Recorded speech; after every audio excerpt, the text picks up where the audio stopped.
Það er hreint, þið lenduð einu svona undir þessum leik eða ekki? Jú, getur passað. Ég meina, hversu sættandi er þetta eiginlega? Hvað, þú veist, þetta er ekki...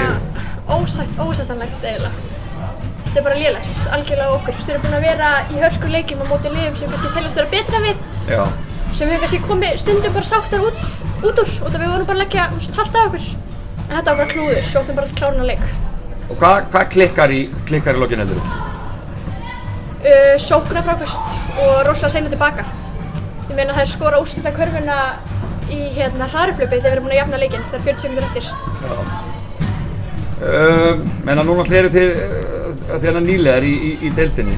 Menna ég meina taugarnar, segja þær til sín undir lokleikja? Er það að fara að leggjast það eins og svalna okkur eða eitthvað? Ekki þegar maður er inn á þá er maður ekkert að spá í því.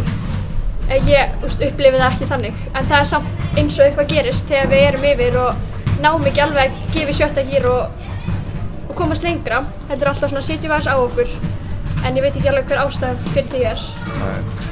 En menna það er náttúrulega gríðarlegur munur og menna liðið er miklu betra núna en það var fyrir áramót, en það er ekki endalaust þetta að segja bara að þetta hlýtur að fara að koma. Hvað þurfum við að gera til að fara að breyta þessu í sigra? Við þurfum bara að leggja enn harðar á okkur og ná fleiri sóknarfrákastum, ná fleiri varnarfrákastum. Við þurfum bara að gera allt betur, spila betri vörn, betri sókn, bara litlu hlutirnir, algjörlega. Er ekki, ég meina trúin ykkar er ennþá alveg fyrir hendið ekki? Jú, algjörlega. Þið eigið heim í þessari deild eða ekki? Algjörlega. Þannig að það er engan bildu af þér og þínum stöllum að finna, bara áfram gakk. Áfram gakk, algjörlega. Flott, takk.